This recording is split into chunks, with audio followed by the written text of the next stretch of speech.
They're showing Manos, The Hands of Fate from 1966, and on the 31st, Plan 9 from Outer Space. It's a rare opportunity, actually, to see movies, not only just bad movies, but movies of this vintage even, on the big screen. So Mike Nelson joins us today on the Vintage Rock and Pop Shop. Mike, what prompted this decision to revisit these cult classics?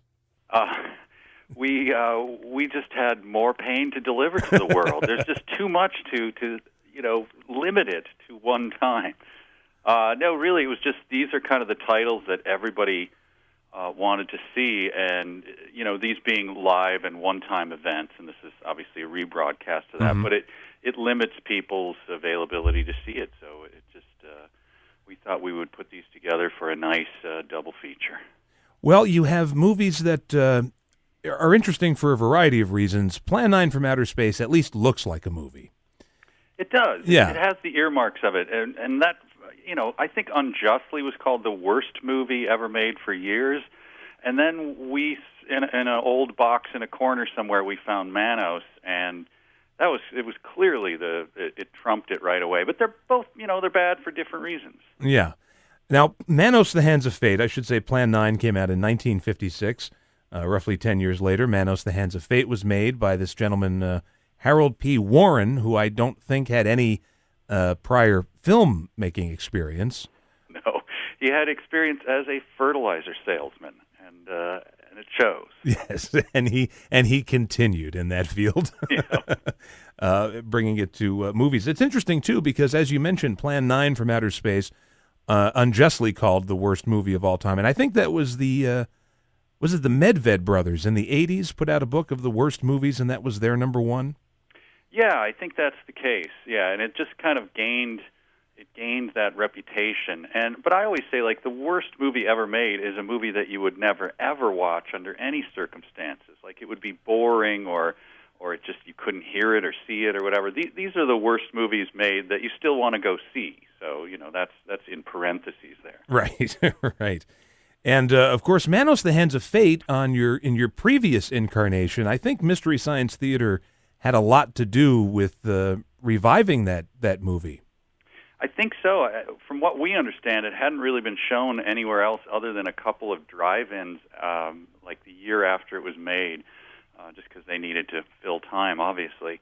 But, it was a weird circumstance when we discovered it. I distinctly remember screening it and kind of turning to the other people in the writing room and going, look, it's obvious that we're not going to do this movie. There's no way we can, but let's just keep watching to see where this goes. And then we ended up watching the entire thing, and we thought, we have to prove to the world that we didn't hallucinate this, so let's use it. And it got such a great reaction at the time. Now, I know that obviously you covered the show Manos on Mystery Science Theater, and I think you did a DVD commentary of Plan 9 years ago. How do you keep it fresh, coming up with new material, new things to bring to our attention? Well, there's a wondrous mechanism, at least of my brain, and I think this is true of all the writers, is as soon as you finish something, you completely forget it because you're on to the next thing. People will come up to me, with certain lines that I've written and spoken, and they'll say it to me, and I'll just say, "What are you talking about?" Because I forget everything. So that's one of the blissful things about it is you're just able to go back at it and take a fresh perspective because you don't remember it. Once again, we're talking to Mike Nelson of Rifftrax. It's the best of Rifftrax Live. Say that 3 times fast. That's January 24th at 7:30 your local time, and also Thursday, January 31st. 7:30 your local time. 2 movies that, they're great bad movies.